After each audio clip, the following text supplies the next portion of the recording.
साथियों, आप देख रहे हैं यूपी समाचार। यहाँ पर आपको 20 मिनट में यूपी की 50 बड़ी खबरें मिलेगी, तो वीडियो को पूरा जरूर देखें। आज की पहली खबर, यूपी में होमगार्ड में आश्रितों की भर्ती में मिलेगी ये विशेष छूट। सरकार ने मृतक और स्थायी रूप से दिव्यांग होमगार्ड स्वयं सेवकों के आश्रितों को अनुकंपा के आधार पर भर्ती में ऊंचाई में 2 सेंटीमीटर की छूट देने का फैसला किया है। प्रमुख सचिव होमगार्ड राजेश कुमार सिंह ने स्पष्ट किया कि यह छूट होमगार्ड स्वयं सेवक पद पर भर्ती के लिए लागू होगी। इलाहाबाद हाई कोर्ट के आदेश के बाद यह व्यवस्था उत्तर प्रदेश में लागू की जा रही है। आरबीआई का बड़ा एक्शन, लोन रिकवरी एजेंटों की मनमानी पर लगेगी लगाम। बैंक से लोन लेने वाले और डिजिटल ट्रांजैक्शन करने वाले करोड़ों ग्राहकों के लिए राहत भरी खबर है। अब लोन रिकवरी एजेंट मनमाने तरीके से ग्राहकों को डराने धमकाने या परेशान नहीं कर सकेंगे। Reserve bank of India RBI ने रिकवरी एजेंटों की बदसलूकी और बैंकों द्वारा की जा रही मिस सेलिंग पर सख्ती दिखाने का फैसला किया है। इसके लिए आरबीआई जल्द ही नई और कड़ी गाइडलाइंस लागू करने जा रहा है। राष्ट्रपति सचिवालय तक पहुंची देवरिया मजार पर गरजे बुलडोजर की धमक। देवरिया में बंजर भूमि पर बने वक्फ मजार के एक हिस्से को ढाए जाने का मामला अब राष्ट्रपति सचिवालय तक पहुंच गया है। राष्ट्रपति सचिवालय ने इस प्रकरण पर उत्तर प्रदेश के मुख्य सचिव को आवश्यक कार्रवाई के निर्देश दिए हैं। पूर्व राज्यसभा सदस्य आस मोहम्मद ने मजार ढाने को लेकर शिकायत की थी। आरोप है कि प्रशासन ने दबाव में कार्रवाई की। प्रशासन का कहना है कि भूमि बंजर थी और अवैध निर्माण हटाया गया। राष्ट्रीय अल्पसंख्यक आयोग ने भी रिपोर्ट मांगी है। लखनऊ में कर्मचारी की मौत के बाद बेटे और पोते 6 साल तक लेते रहे पेंशन। लखनऊ विश्वविद्यालय के एक चतुर्थ श्रेणी कर्मचारी की मौत के बाद भी उनके बेटे और पोते 6 साल तक फर्जीवाड़ा कर पेंशन लेते रहे। मृतक के भतीजे की शिकायत पर कोर्ट के आदेश से कैसरबाग थाने में मुकदमा दर्ज किया गया है। परिवार ने 2017 से 2023 तक एक रिश्तेदार को मृतक बताकर अंगूठा लगवाकर पेंशन निकाली। पुलिस ने जाँच शुरू कर दी है। यूपी में मुख्यमंत्री जनता सेवा बस के ड्राइवरों कंडक्टरों का मानदेय बढ़ा। योगी सरकार ने मुख्यमंत्री जनता सेवा योजना के तहत बस चालकों और परिचालकों के मानदेय में 14 पैसे प्रति किलोमीटर की वृद्धि की है। अब उन्हें 2 रुपये 32 पैसे प्रति किलोमीटर मिलेंगे। इस निर्णय से ग्रामीण क्षेत्रों में सार्वजनिक परिवहन को मजबूती मिलेगी, कर्मियों को आर्थिक संबल मिलेगा और यात्रियों को कम किराए में सुरक्षित सुविधा मिलती रहेगी। वर्तमान में 299 बसें 395 मार्गों पर संचालित हैं। यूपी में शत्रु संपत्तियों से भरेगा सरकारी खजाना। उत्तर प्रदेश में शत्रु संपत्तियों की ऑनलाइन नीलामी से सरकार को 1000 करोड़ का राजस्व मिलने का अनुमान है। पहले चरण में 1000 संपत्तियों की नीलामी होगी, जिसमें से 400 से 200 करोड़ मिल चुके हैं। कुल 6500 शत्रु संपत्तियां यूपी में चिन्हित हैं। कब्जेदार को प्राथमिकता मिलेगी, लेकिन राजा महमूदाबाद की संपत्तियां कानूनी विवाद के कारण नीलामी में शामिल नहीं है।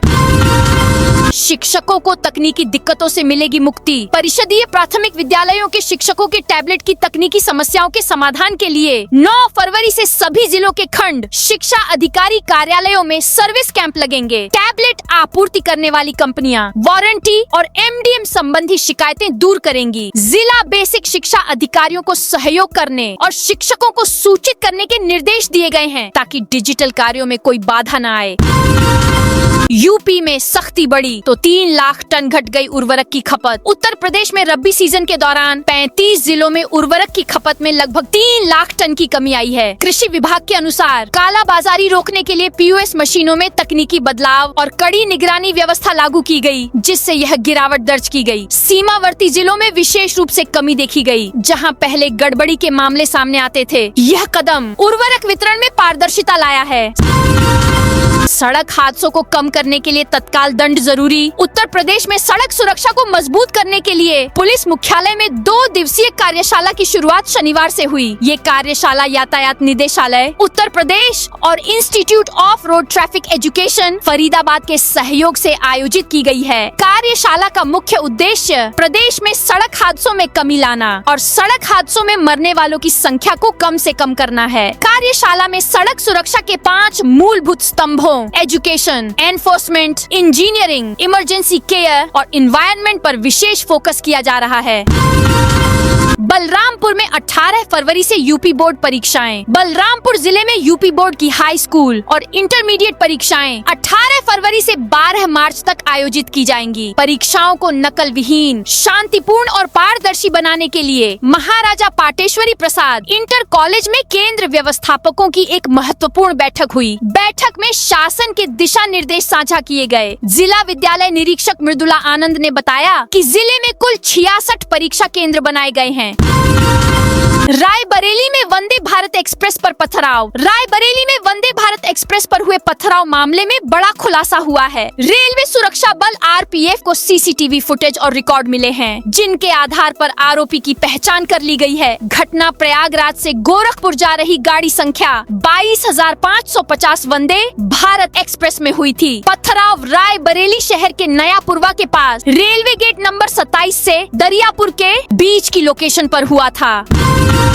घूसखोर पंडित पर केंद्र सरकार ने बैन लगाया। मुरादाबाद पहुंचे यूपी के डिप्टी सीएम ब्रजेश पाठक ने कहा कि ब्राह्मण समाज की भावनाओं का सम्मान करते हुए केंद्र सरकार ने घूसखोर पंडित के नाम से बनाई गई वेब सीरीज को ओटीटी प्लेटफॉर्म से हटाने का निर्देश दिया है। डिप्टी सीएम ने कहा कि इस वेब सीरीज को लेकर ब्राह्मण समाज में जबरदस्त आक्रोश था। उन्होंने कहा कि सरकार किसी को भी जाति के आधार पर वैमनस्यता पैदा नहीं करने देगी।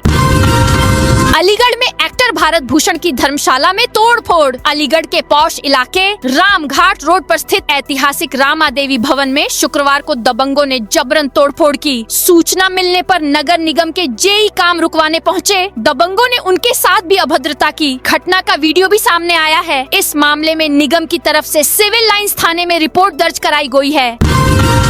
फेक सूचना पर यूपी पुलिस भर्ती बोर्ड ने कराई एफआईआर। उत्तर प्रदेश पुलिस भर्ती एवं प्रोन्नति बोर्ड ने भर्ती परीक्षाओं को लेकर सोशल मीडिया पर फैल रही फर्जी सूचनाओं पर सख्त रुख अपनाया है। बोर्ड ने साफ किया है कि परीक्षा से जुड़ी हर आधिकारिक सूचना केवल उसकी वेबसाइट और एक्स ट्विटर हैंडल से ही जारी की जाती है। फर्जी पत्र वायरल होने के मामले में लखनऊ में एफआईआर दर्ज कराई गई है।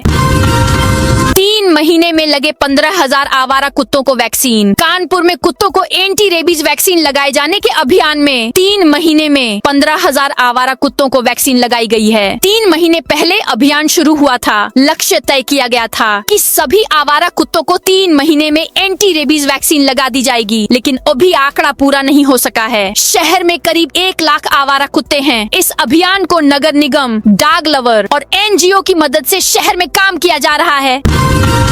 दाल मंडी के 23 जर्जर मकानों को नगर निगम की नोटिस। वाराणसी के दाल मंडी में ध्वस्तीकरण की कार्रवाई लगातार जारी है। दाल मंडी में बुलडोजर एक्शन भी शुरू हो गया है। इसी बीच नगर निगम ने 23 जर्जर मकानों को नोटिस जारी कर उन्हें 3 दिन में खाली करने की बात कही है। 31 जनवरी को जारी इन नोटिस में 3 दिन का समय दिया गया था, लेकिन अभी तक ये मकान खाली नहीं किए गए हैं और इसमें आज भी लोग रह रहे हैं।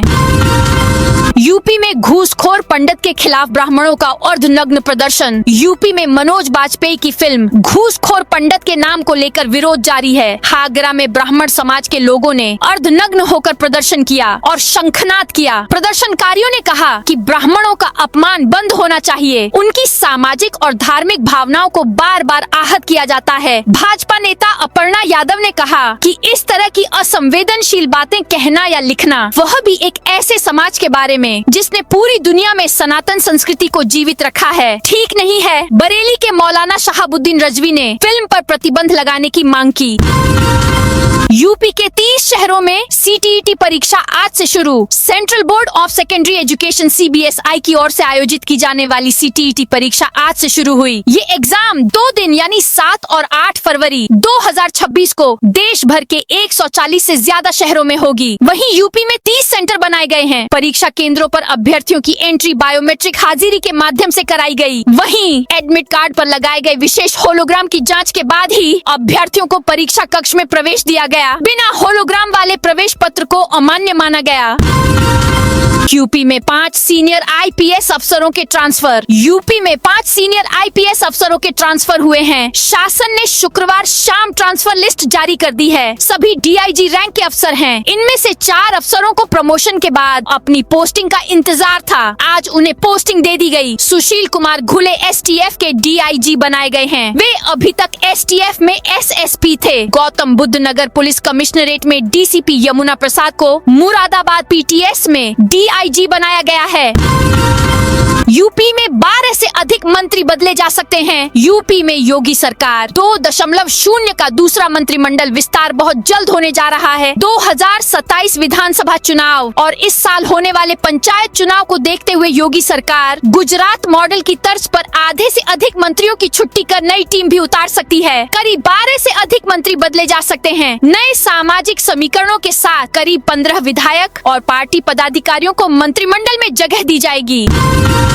मायावती बोली, कमर कस लीजिए, विधानसभा चुनाव नजदीक। यूपी विधानसभा चुनाव को लेकर Baspa supremo Mayawati action mode में हैं। शुक्रवार को पार्टी पदाधिकारियों और कार्यकर्ताओं के साथ बड़ी बैठक कर रही है। इस दौरान उन्होंने सभी को एसआईआर और आगामी चुनाव की तैयारियों के लिए एक्टिव रहने का संदेश दिया। उन्होंने कहा, अब समय कम बचा है, ऐसे में सभी को कमर कसकर मैदान में उतरना होगा। आपको पता होगा कि पार्टी को कमजोर करने के लिए लगातार साजिशें रची जा रही हैं। कार्यकर्ताओं और पदाधिकारियों को ऐसे लोगों से सतर्क रहने की जरूरत है। किसानों का हंगामा, प्रेस कॉन्फ्रेंस छोड़कर निकले केंद्रीय मंत्री। वाराणसी में केंद्रीय मंत्री कमलेश पासवान प्रेस कॉन्फ्रेंस छोड़कर निकल गए। वो 1 फरवरी को पेश हुए मोदी सरकार के बजट पर चर्चा के लिए सर्किट हाउस पहुंचे थे। इस दौरान किसानों ने विरोध कर दिया, जमकर नारेबाजी की। काशी द्वार आवासीय योजना के लिए अधिग्रहित की जा रही जमीन के मुआवजे को लेकर सवाल किए। एलपीएल ऑक्शन के खिलाफ क्रिकेट खिलाड़ियों का प्रदर्शन। लखनऊ में 7 मार्च से होने वाले लखनऊ प्रीमियर लीग के ऑक्शन के बाद लोकल खिलाड़ी विरोध में उतर आए हैं। क्रिकेट प्लेयर एसोसिएशन से जुड़े खिलाड़ियों ने एलपीएल और लखनऊ क्रिकेट एसोसिएशन के खिलाफ शनिवार को प्रदर्शन किया। वे क्रिकेट एसोसिएशन ऑफ लखनऊ के कार्यालय पर पहुंच गए। बरेली के पिपरिया में मस्जिद पर चला बाबा का बुलडोजर। बरेली के भौजीपुरा स्थित पिपरिया गांव में अवैध रूप से निर्मित मस्जिद पर बाबा का बुलडोजर चला। इस कार्रवाई में मस्जिद को जमींदोज कर दिया गया। एसडीएम सदर प्रमोद कुमार ने मामले की जानकारी देते हुए बताया कि यह मस्जिद राजस्व अभिलेखों में श्रेणी 5 की सरकारी बंजर भूमि पर बनी हुई थी। इस जमीन पर अवैध निर्माण कर कब्जा किया गया था। प्रशासन ने स्पष्ट किया कि हाई कोर्ट के निर्देशानुसार इस अवैध ढांचे को ध्वस्त कर सरकारी जमीन को कब्जा मुक्त करा लिया गया है। प्रयागराज में एटीएम में फेविक्विक लगाकर 20,000 निकाले। प्रयागराज में एटीएम से ठगी का चौंकाने वाला मामला सामने आया है। ठगों ने शातिराना तरीके से एक व्यक्ति के खाते से 20,000 रुपए निकाल लिए। जानकारी के मुताबिक 2 युवक पहले एटीएम केबिन में पहुंचे, मशीन के पास एक फर्जी हेल्पलाइन नंबर चिपकाया, एटीएम के कार्ड स्लॉट में फेविक्विक लगा दिया जिससे उसमें कार्ड फंस जाए।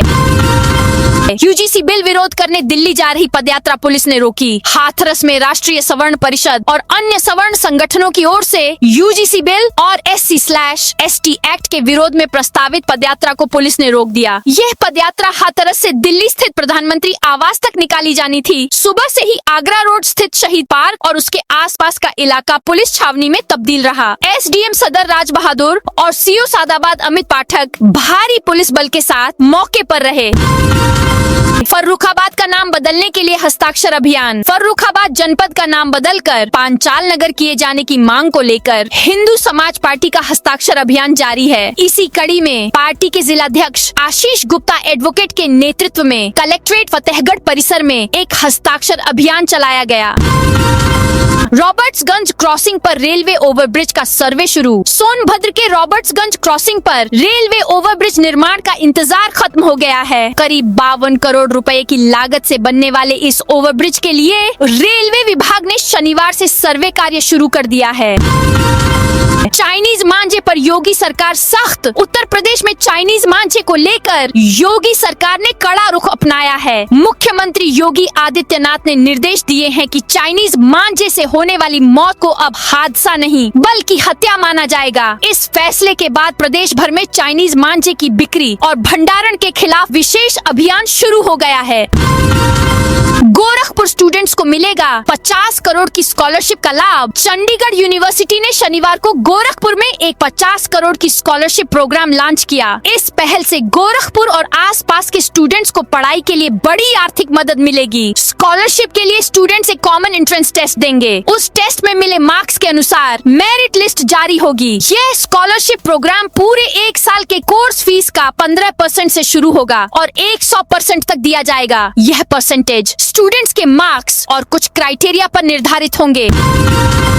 आरएसएस प्रमुख मोहन भागवत 14 फरवरी को गोरखपुर आएंगे। राष्ट्रीय स्वयंसेवक संघ के प्रमुख मोहन भागवत 3 दिवसीय दौरे पर गोरखपुर आएंगे। वह 14 फरवरी की शाम को यहां पहुंचेंगे और 16 फरवरी तक गोरक्ष प्रांत के विभिन्न कार्यक्रमों में हिस्सा लेंगे। गोरखपुर में प्रबुद्ध जन सम्मेलन के साथ ही परिवार मिलन समारोह को भी संबोधित करेंगे। इन दोनों कार्यक्रमों में बड़ी संख्या में लोग उपस्थित रहेंगे। उनका आगमन संघ के शताब्दी वर्ष कार्यक्रम के तहत हो रहा है। इससे पहले आरएसएस के सर कार्यवाह दत्तात्रेय हासबोले का आगमन गोरखपुर हुआ था। प्रयागराज सूबेदारगंज बांद्रा टर्मिनस के बीच चलेगी विशेष सुपरफास्ट ट्रेन। होली पर्व के दौरान यात्रियों की बढ़ती भीड़ को देखते हुए रेलवे प्रशासन ने बड़ी राहत दी है। यात्रियों की सुविधा और अतिरिक्त भीड़ को नियंत्रित करने के उद्देश्य से प्रयागराज सूबेदारगंज और बांद्रा टर्मिनस के बीच होली विशेष सुपरफास्ट साप्ताहिक गाड़ी चलाने का निर्णय लिया गया है। यह विशेष ट्रेन उत्तर प्रदेश और महाराष्ट्र के बीच यात्रा करने वाले यात्रियों के लिए खास तौर पर लाभकारी साबित होगी।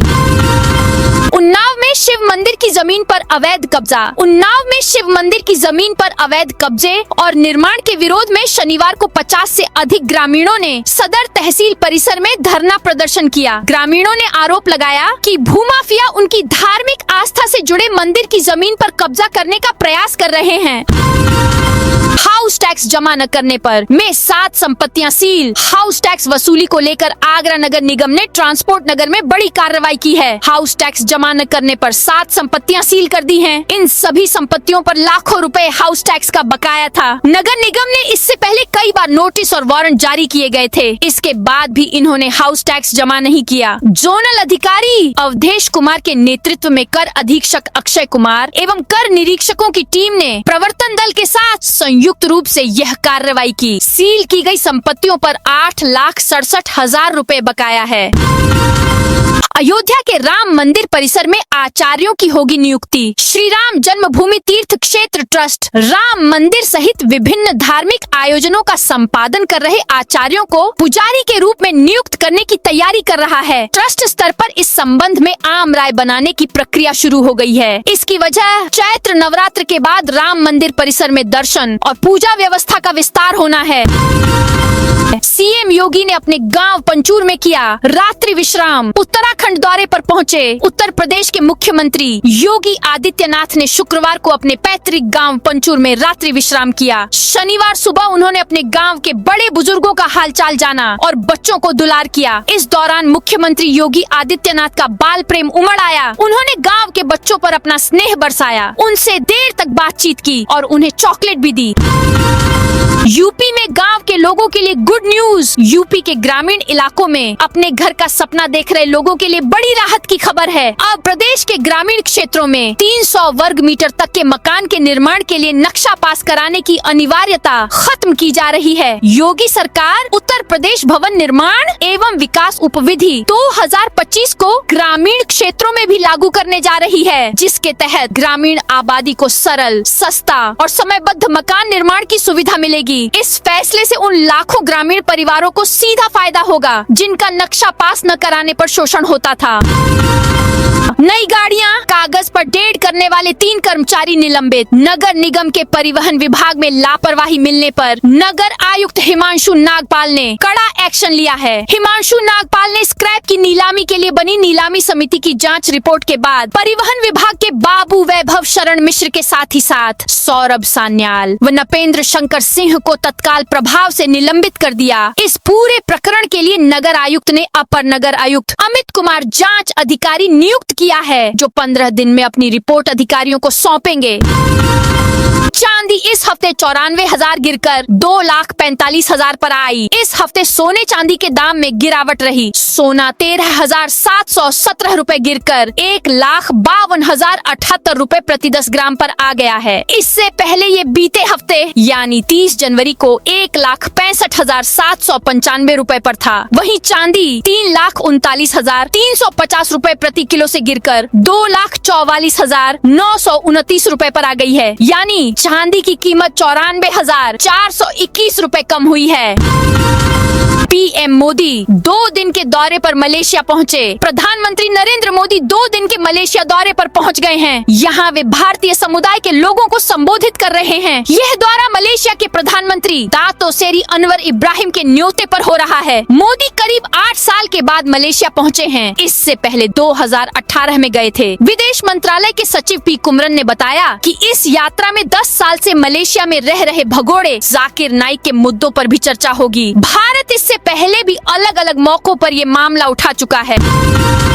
ओवैसी बोले, हिमंता तुम 2 रुपए के भिखारी। AIMIM अध्यक्ष असदुद्दीन ओवैसी ने असम CM हिमंता बिस्वा शर्मा के मियां मुस्लिम वाले बयान पर प्रतिक्रिया दी। उन्होंने कहा, मुझे पता है कि तुम 2 रुपए के भिखारी हो। क्या मैं ये पैसे तुम्हारे अकाउंट में ट्रांसफर कर दूं? दरअसल कुछ दिन पहले हिमंता ने मियां मुस्लिम पर एक बयान दिया था कि अगर वो मियां मुस्लिम रिक्शा के लिए 5 रुपए मांगे तो 4 रुपए ही दो। इस तरह के छोटे छोटे काम से परेशानी होने पर ही वो राज्य छोड़ेंगे। लखनऊ मेयर की गाड़ी के सामने लेटे प्रदर्शनकारी। लखनऊ में आजाद समाज पार्टी के कार्यकर्ताओं ने नगर निगम मुख्यालय पर प्रदर्शन किया। मौके पर मेयर सुषमा खरकवाल नगर निगम से अपनी गाड़ी से निकल रही थीं। तभी कार्यकर्ताओं ने उन्हें घेर लिया, उनकी गाड़ी के सामने लेट गए और निगम मुख्यालय से निकलने नहीं दिया। लखनऊ में अयोध्या एलिवेटेड रोड की योजना पर ब्रेक। लखनऊ में जाम की बड़ी समस्या झेल रहे अयोध्या रोड पर प्रस्तावित एलिवेटेड रोड की योजना फिलहाल ठंडे बस्ते में चली गई है। शासन ने इस परियोजना पर रोक लगाते हुए लखनऊ विकास प्राधिकरण से यह रिपोर्ट मांगी है कि एलिवेटेड रोड के बजाय और कौन कौन से विकल्प अपनाए जा सकते हैं। इसके बाद अब LDA अयोध्या रोड की ट्रैफिक स्टडी कराएगा, जिसकी रिपोर्ट शासन को भेजी जाएगी। उसी के आधार पर आगे का फैसला लिया जाएगा कि जाम से निजात के लिए यहाँ क्या बनाया जाएगा। तो दोस्तों, यह थी आज उत्तर प्रदेश के सभी जिलों की दिन भर की ताजा और बड़ी खबरें।